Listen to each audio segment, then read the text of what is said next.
Hello friends, आज हम आपको बताने वाले हैं सिंपल इंटरेस्ट के क्वेश्चन। देखिए, यहाँ पहला क्वेश्चन दिया है, साधारण ब्याज की किस वार्षिक दर से 600 रुपये का 10 वर्ष का साधारण ब्याज 120 रुपये है।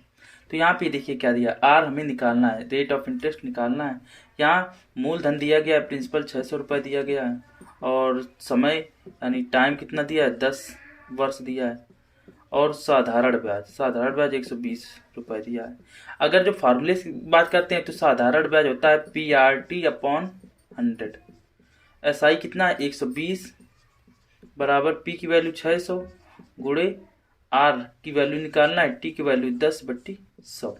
तो यहाँ आपका आ जाएगा, जीरो से जीरो कट गया, 12 पंचे 60, 5 से 20 बार कैंसिल हुआ, और 2 से 2, तो यहाँ 1 बराबर R/2। तो R की वैल्यू आ गई 2% वार्षिक। लेकिन हम इस तरह से नहीं करेंगे। अब देखिए इसका सिंपल मेथड क्या है। अब देखिए, रेट ऑफ इंटरेस्ट क्या हमने बताया था, रेट ऑफ इंटरेस्ट होता है 100 रुपये पर 1 वर्ष का जो ब्याज आता है उसे बोलते हैं रेट ऑफ इंटरेस्ट, उसे क्या बोलते हैं, आर। तो यहाँ देखिए 10 वर्ष का ब्याज कितना है, 10 वर्ष का ब्याज कितना दिया है, 120 रुपये।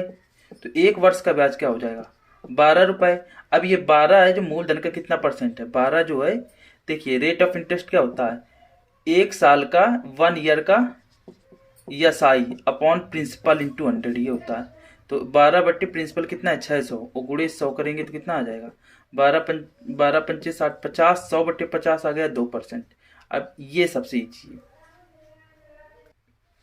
अब जैसे कि ये क्वेश्चन है, मूलधन दिया है 5,000 रुपये, रेट ऑफ इंटरेस्ट ब्याज की दर दिया 10% वार्षिक, समय दिया है 3 साल, और हमें निकालना है साधारण ब्याज। तो साधारण ब्याज का एक फार्मूला होता है, SI = PRT/100। ये होता है, SI कितना हो जाएगा, P 500 गुणे 10 गुणे समय बट्टे 100। तो ये कितना आ जाएगा, 2 जीरो कैंसिल हो जाएंगे, तो 5 या 15, 150 रुपये आ जाएगा। लेकिन और सिंपल तरीका देखिए, 100 ये देखिए 10% का मतलब क्या होता है, 10% का मतलब होता है 100 रुपये पर 1 वर्ष का ब्याज जो है वो है 10 रुपये। 100 रुपये पर 1 वर्ष का ब्याज 10 रुपये है, लेकिन समय कितना दिया, 3 साल। तो 100 रुपये पर 3 साल का ब्याज कितना हो जाएगा, तो 3 साल के बाद कितना हो जाएगा, 3 गुना। लेकिन 100 नहीं, 500 रुपये है, तो 500 रुपये पर 3 साल का ब्याज कितना हो जाएगा, देखिए 500 पर, तो इसका क्या है, 5 गुना है, तो यहाँ 5 गुना करेंगे 150, या ऐसे कर देंगे। देखिए 3 साल, देखिए एक साल का ब्याज 10 रुपये, तो ऐसे 3 साल का ब्याज 30 रुपये, तो 30% की वैल्यू हमें निकालना है, किसका, 500 का। तो ये 500 का अगर 3% निकाल देते हैं तो सीधे डायरेक्ट आ जाएगा 150 रुपये। ऐसे भी कर सकते हैं। अब जैसे ये नेक्स्ट क्वेश्चन दिया है, जैसे यहाँ वह धनराशि ज्ञात कीजिए जिस पर 7% वार्षिक ब्याज की दर पर साधारण ब्याज 280 रुपये है, जो कि 4 वर्ष की अवधि के लिए उधार दी गई है। तो यहाँ पे रेट ऑफ इंटरेस्ट कितना दिया है, आर की वैल्यू है जो 7% है, और यहाँ सिंपल इंटरेस्ट कितना दिया, साधारण ब्याज 280 रुपये दिया है, और समय कितना दिया है, 4 वर्ष। तो यहाँ में निकालना वह धनराशि ज्ञात कीजिए, यानी मूलधन की यानी प्रिंसिपल की वैल्यू निकालनी है। तो हमें फार्मूला पता है, SI = PRT/100 ये होता है। तो यहाँ SI की वैल्यू क्या है, 280 रुपये बराबर P की वैल्यू निकालनी है, R की वैल्यू 7 बट्टे समय कितना है, 4/100। तो इसको जब सॉल्व करेंगे तो देखिए 7 चौको 28, 10 बार कैंसिल हो जाएगी, तो P की वैल्यू कितनी होगी, 100 का 10 में गुणा करेंगे तो 1,000 रुपये आ जाएगा। तो ये तो मूलधन हो गया। लेकिन हम इसको ऐसे नहीं करेंगे, इसको हम करेंगे सीधे परसेंटेज से। देखिए 1 साल का ब्याज कितना है, 7%। यहाँ पे देखिए 7% वार्षिक ब्याज है, तो 1 साल में 7 रुपये, 100 रुपये पर 1 वर्ष में 7 रुपये मिल रहा है, तो 4 साल में कितना मिलेगा, 1 साल में 7 रुपये, तो 4 साल में 7 चौको 28%। 28% साधारण ब्याज कितना है, 280 रुपये।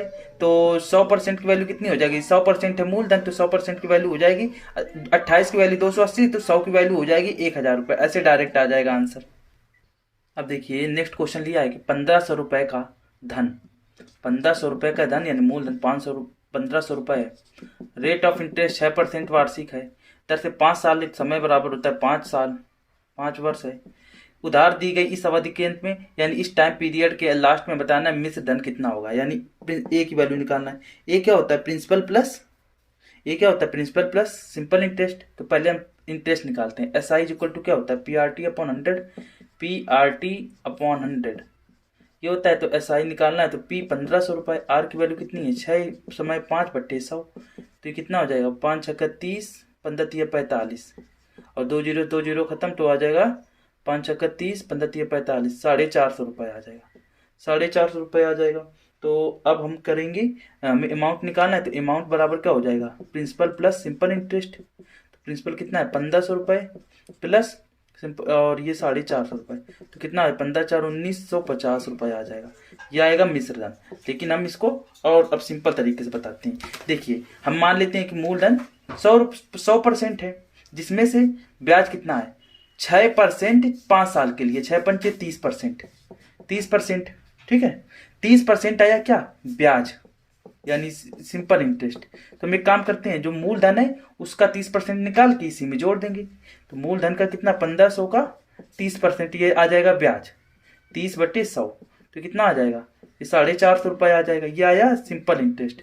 अमाउंट क्या होता है? पी प्लस एस आई, यानी पी की वैल्यू क्या है? 450 प्लस, सॉरी पी की वैल्यू है 1500, तो लिख देंगे 1500 प्लस 450, तो ये कितना आ जाएगा? 1950।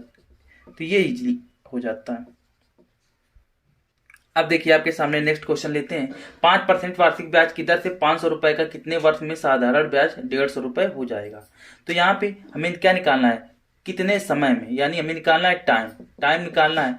रेट ऑफ इंटरेस्ट दिया है 5% वार्षिक, और इसके बाद मूलधन कितना दिया है? 500 रुपए, और इसके बाद साधारण ब्याज कितना दिया है? सिंपल इंटरेस्ट 150 रुपए दिया है। तो देखिए, हम फार्मूले से पहले बताते हैं। S I is equal to P R T upon 100, तो एस आई कितना है? 150 रुपये, बराबर पी की वैल्यू कितनी है? 500, गुणे आर की वैल्यू कितनी है? 5, गुणे समय निकालना है बट्टे 100। तो इसको जब सॉल्व करेंगे तो ये दो जीरो से दो जीरो कैंसिल हो गए। 5 पचम 25, 25 छक्का 150, तो टी की वैल्यू कितनी आ गई? 6, और ये समय वर्ष में होता है तो ये वर्ष आ गया। लेकिन हम अब इजी अब बताते कैसे करते हैं। देखिए, 5% है 5% का मतलब क्या है? 100 रुपए पर 1 साल का ब्याज 5 रुपए है, ठीक है। यानी हम कह देंगे पहले 1 वर्ष का ब्याज निकाल लेते हैं। 1 वर्ष का ब्याज यानी 100 रुपए पर हमें मूलधन पे निकालना है, यानी 500 का 5% निकाल लेते हैं। तो 500 का 5% कितना हो जाएगा? 5/100 कर लेते हैं, तो 2 जीरो कैंसिल, 25 रुपए हो गए। 25 रुपए क्या हुआ? 1 वर्ष का। 25 रुपए क्या हुआ? 1 वर्ष का। हम क्या कहेंगे? 1 वर्ष में ब्याज, यानी 25 रुपए ब्याज आया है 1 साल का, 1 वर्ष में का, 1 वर्ष में आया है 25 रुपए, ठीक है। लेकिन हमें 150 रुपए बनानी है, तो 1 रुपए कितने में बनेंगे? 1/25 में। और 150 रुपए कब बनेंगे? 150 रुपए कितने वर्ष में बनेंगे? आ जाएगा 1/25 गुणे 150, कितना आ जाएगा? 6 वर्ष। हम ऐसे कह देंगे, या तो सिंपली ऐसे कह देंगे, यहाँ 25 से 150 कितने गुना है? 6 गुना, तो समय भी कितना हो जाएगा? 6 गुना। बस ऐसे आंसर आ जाएगा। अब आपके सामने क्वेश्चन है, कोई धन 3% वार्षिक ब्याज की दर से 10 वर्ष में 650 रुपए हो जाता है, वह धन ज्ञात कीजिए। हमें मूलधन निकालना है। रेट ऑफ इंटरेस्ट 3% वार्षिक दिया है, और इसके बाद समय कितना दिया है? 10 वर्ष, और 650 ये क्या दिया है? 10 वर्ष में इतने रुपए हो जाता है, यानी ये अमाउंट दिया है। अमाउंट यानी अमाउंट की वैल्यू 650 रुपए है। अब देखिए, इसको हम इजी मेथड से करते हैं। देखिए, 10 साल का, यानी देखिए पहले तो साधारण ब्याज क्या होता है? पहले अमाउंट क्या होता है? पी प्लस एस आई, ये होता है प्रिंसिपल प्लस सिंपल इंटरेस्ट। अब देखते हैं, 3%, 10 साल का ब्याज कितना हो जाएगा? 10 वर्ष में 3% कितना हो जाएगा? 30% क्या आ गया? ब्याज, 30% ब्याज। हमने मूलधन को हमेशा 100 मानते हैं, 100 प्लस 30, तो अमाउंट कितना हो जाएगा? 130। अब ये 130% अमाउंट क्या दिया है? अमाउंट किसकी वैल्यू है? ये है 650 की वैल्यू। तो 130% की वैल्यू कितनी है? 650। तो हमें मूलधन क्या हमने माना? 100%। तो पहले तो 1% की वैल्यू निकालते हैं, 650 बटे 130, और 100% की वैल्यू निकालते हैं तो 650 बटे 130 गुणे 100। तो ये 130 से 650 से 5 बार कट जाएगा, 500 रुपये आ जाएगा। अब देखिए इसको कैसे करें। कोई धन साधारण ब्याज की वार्षिक दर से 5 वर्ष में, यानी समय की वैल्यू 5 वर्ष दी है, अपने का 3/2 गुना हो जाता है। तो देखिए 3/2 गुना हो जाता है। कोई धन साधारण ब्याज की वार्षिक दर से 5 वर्ष में अपने का 3/2 गुना हो जाता है। हमने माना मूलधन क्या मानते हैं, नीचे वाला हमेशा बेस मानते हैं 2, और 3/2 गुना हो जाता है कोई धन। यहाँ देखिए कोई धन, तो ये अमाउंट है। अमाउंट कितना है, अपने 3 इकाई ऐसे मान लिया जाए, ठीक है। तो एसआई कितना हो जाएगा, 3 - 2, अमाउंट माइनस प्रिंसिपल होता है 1 रुपये। 1 रुपये आया एसआई, तो हम ये कहेंगे कि 1 रुपये का ब्याज आया है, ठीक है। कितने साल में, 5 साल में, तो हम क्या कहेंगे 5 साल में ब्याज कितना आया है, 5 साल में 1 रुपये आया है। तो 1 रुपये आया है, तो ऐसे कहेंगे कि 2 रुपये की वैल्यू 2 यानी 1 बन जाता है। 2 रुपये हैं और वो 1 बन गए, तो इसका मतलब कितना ब्याज आया, हमेशा मूलधन पे निकालते हैं, मूलधन से। तो 1/2 कितना परसेंट है, 50% है। तो 50% है 5 साल में, क्या कहेंगे 50%। तो 1 साल में कितना आ जाएगा, 1 साल में रेट ऑफ इंटरेस्ट 1 साल में आता है, तो 1 साल में कितना हो जाएगा 10%। और हमने एक प्रीवियस वीडियो में आपको फार्मूला बताया था, क्या बताया था कि ये बताया था RT/100 is equal to N-1, इसकी प्रूविंग भी बताई थी। तो इससे ऐसे कर लेंगे, R की वैल्यू कितनी है, R की वैल्यू निकालनी है, T की वैल्यू कितनी है 5/60/100। अब ये देखिए ये होता है 3/2, N की वैल्यू है, तो N 3/2 माइनस 1। इससे आप सॉल्व कर लेंगे आसानी से। देखिए कैसे, यहां पर ये 1 है, तो ये जब सॉल्व करेंगे तो यहाँ पे देखिए 5 से काटो 20 बार, तो ये आएगा R/, यहाँ पे लिख देते हैं R/20 बराबर कितना हो जाएगा 3/2 माइनस 1 आएगा 1/2। तो R की वैल्यू सीधे 10% आ जाएगा। तो ये आपका आंसर। अब यहाँ पे क्वेश्चन लेते हैं। रमेश ने सुरेश को कुछ धन साधारण ब्याज पर 4 वर्ष के लिए उधार दिया। अवधि के अंत में सुरेश ने 6/5 गुना धन वापस कर दिया। तो दर बताइए। देखिए 6/5 गुना यानी 5 रुपए कितने हो गए 6। ये धन है यानी ये प्रिंसिपल है और ये अमाउंट है। तो एसआई कितना हो जाएगा, जो एसआई है वो कितने गुना कितना हो जाएगा 5 से 6 यानी 1 रुपए। 1 रुपए बढ़ रहा है। अब देख लेते हैं एक जो है 5 का कितना परसेंट है। ये हमेशा मूलधन पे निकालते हैं, मूलधन को बेस बना के निकालते हैं हमेशा ब्याज। तो 1 5 का कितना परसेंट है 20% है। एक जो है 5 का 20% है। तो हम ये कहेंगे 4 साल में, ये देखिए 4 साल में कितना है 20%। 4 साल में 20%, 4 साल में 20% है। हमेशा दर एक साल में निकालते हैं। तो 4 साल में 20%, तो 1 साल में कितना हो जाएगा, 1 साल में हो जाएगा 4 से भाग देंगे 5%। तो इस तरह से आएगा। हमने आपको फार्मूला बताया था कि RT/100 इज इक्वल टू होता है N-1। तो R की वैल्यू कितनी है, रेट ऑफ इंटरेस्ट निकालना है। T की वैल्यू देखिए 4 दिया है अपॉन 100 इंटू N, ये 6/5 N की वैल्यू है। तो यहाँ N की वैल्यू रख देते हैं 6/5 माइनस 1। तो इसको सॉल्व करेंगे तो 4 से काटेंगे, 4 से 25 बार कट जाएगा। तो R/25 बराबर कितना हो जाएगा 6/5 माइनस 1 करेंगे तो यहाँ 5 एलसीएम लेंगे, 5 6 माइनस 5 1/5 आ जाएगा। तो यहाँ से जब सॉल्व करेंगे तो क्रॉस मल्टीप्लाई कर दो तो 5R बराबर कितना हो जाएगा 25। तो R की वैल्यू कितनी हो जाएगी 5% वार्षिक। तो आपका आंसर। अब देखिए नेक्स्ट क्वेश्चन यहाँ पे देखिए। एक व्यक्ति ने किसी महाजन से, महाजन मतलब वही खजांची, अकाउंटेंट, महाजन से साधारण ब्याज की दर पर एक धनराशि उधार ली और 2 वर्ष बाद 11/10 गुना धन महाजन को वापस कर दिया। देखिए अगर मान लिया प्रिंसिपल कितना है 10 रुपए, तो अमाउंट कितना है 11, 10 से 11 हो जाता है ना। और समय कितना है, समय देखिए यहाँ 2 वर्ष दिया है, समय 2 साल दिया है। तो समय जो है 2 साल दिया है, ठीक है 2 साल। तो यहाँ पर देखिए 10 से 11 मतलब कितना एसआई आया, सिंपल इंटरेस्ट कितना है 1 रुपए। अब एक देख लेते हैं 10 का कितना परसेंट है, 10 का 10% है। तो हम ये कहेंगे कि 2 साल में 10%। तो 1 साल में कितना हो जाता है, 1 साल में इंटरेस्ट कितना आ जाएगा 2 साल में 10%, तो 1 साल में आ जाएगा 5%। तो ये आपका आंसर। या इसको ऐसे कर सकते हैं एक फार्मूले से, RT/100 is equal to N-1। RT/100 equal to N-1। R की वैल्यू कितनी है, R की वैल्यू निकालनी है, T की वैल्यू 2 साल बटे 100 बराबर n-1। 11/10 - 1 इसको जब सॉल्व करेंगे तो आपका आ जाएगा, 2 से काटेंगे 50 बार, तो r/50 बराबर कितना हो जाएगा, 11 - 10 1/10 आ जाएगा। 0 0 कैंसिल, r की वैल्यू आ गई 5% वार्षिक। अब देखिए आपके सामने एक नेक्स्ट क्वेश्चन है, किसी धन के 7 वर्ष और 10 वर्ष के ब्याजों का अंतर 150 रुपए है, यदि ब्याज की दर 5% वार्षिक हो तो वह धन ज्ञात कीजिए। तो इसमें एक कॉन्सेप्ट लगेगा।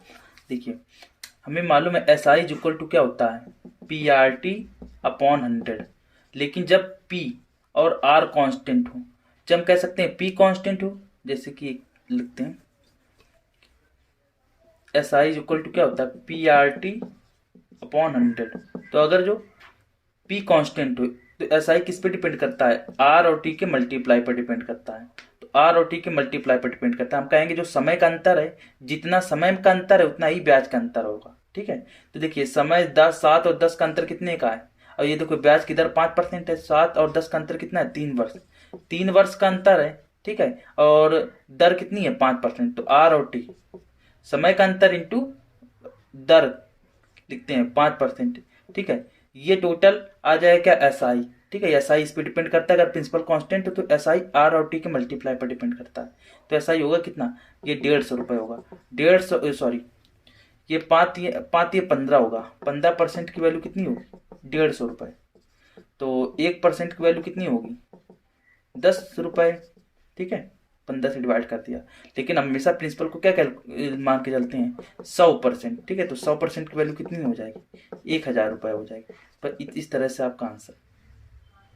अगर इसको बेसिक से करना हो तो वह धन मान लेंगे, P धन है और ये R की वैल्यू ये सेम दर है, बाकी समय में डिफरेंस है। तो एक लिख देंगे पहले तो 10 वर्ष का, 10 वर्ष में रेट ज़्यादा हुआ तो P मूलधन गुणे दर, दर कितना है 5, तो इंटू 5 इंटू समय T/100 माइनस मूलधन सेम है गुणे दर कितनी है 5 गुणे समय, समय कितना है 7/100। इन दोनों का अंतर कितना है, ये भी ब्याज ये भी ब्याज, साधारण ब्याज का अंतर 150 रुपये है। तो यहाँ 5 और P कॉमन ले लेते हैं, तो ये T/100 भी कॉमन लेते हैं, तो क्या बन जाएगा, ये बन जाएगा। यहाँ समय कितना था, सॉरी ये है PRT T की वैल्यू कितनी है 7, तो यहाँ 5 P कॉमन ले लिया तो यहाँ बचा 7 - 5 बराबर 150 रुपये। ठीक है, अब इसको कैलकुलेट करेंगे तो ये देखिए 5P/100 इंटू 2 बराबर 150 रुपये हो जाएगा। तो P की वैल्यू इजीली आ जाएगी। देखिए यहाँ 5 दूनी 10, 1 0 कैंसिल हो गई, तो P की वैल्यू क्या आ गई, 1500 रुपये। ये तो मिस्टेक हो गई, पहले हमने 10 साल लिया था, यहाँ 10 लिखना पड़ेगा, दर 5 और समय 10, फिर माइनस, ये थोड़ा सा मिस्टेक हो गया। यहाँ पर देखिए 50P/100 हो जाएगा, माइनस ये कितना हो जाएगा 35P/100 हो जाएगा, बराबर 150 हो गया। 50, ये देखिए एलसीएम तो 100 हो जाएगा, 50 में 35 घटाएं, 50P - 35 तो 15P बराबर 150 हो जाएगा। तो इसको सॉल्व करेंगे तब आपका आंसर आ जाएगा। देखिए 15 एकम 15, तो यह आ जाएगा P की वैल्यू क्या है, 100 गुणे 10 कितना हो जाएगा, 1000 रुपये। तो यह आपका आंसर होगा। अब देखिए सेम उसी प्रकार का क्वेश्चन है, एक धन का 4% वार्षिक ब्याज की दर से 3 वर्ष के ब्याज और उसके 5 वर्ष के ब्याज से 400 रुपये कम है। तो ये 400 रुपये कम या ज़्यादा जो भी दिया गया वो ब्याज में अंतर होता है। तो ये सिंपल इंटरेस्ट में अंतर है, तो 5 साल और 3 साल। तो देखिए हमने बताया था SI अगर P कांस्टेंट हो तो इसका मतलब SI किस पे डिपेंड करता है, R और T पे डिपेंड करता है। देखिए समय में अंतर कितने का है, 5 साल और 3 साल, तो समय में अंतर 2 साल, तो समय में अंतर कितना है 2 साल, और रेट ऑफ इंटरेस्ट कितनी है 4%, तो 5 - 3 क्या हो जाएगा, 2 साल का अंतर हो जाएगा, 2 साल का अंतर। ठीक है, 2 साल और कितने 4% वार्षिक, तो 4 दूना 8%, तो 8% ये आया इंटरेस्ट किसकी वैल्यू, 8% जो है 400 की वैल्यू है, तो 1% की वैल्यू कितनी हो जाएगी, 8 पंचे 40 50। तो हमेशा प्रिंसिपल किसको मानते हैं, 100% को, तो 100% की वैल्यू कितनी हो जाएगी, क्योंकि वह धन निकालना है, प्रिंसिपल की वैल्यू कितनी हो जाएगी, 100% की वैल्यू कितनी हो जाएगी, 500 रुपये। यहाँ 2 जीरो और लगाएंगे, 5000 रुपये, ये आंसर आएगा।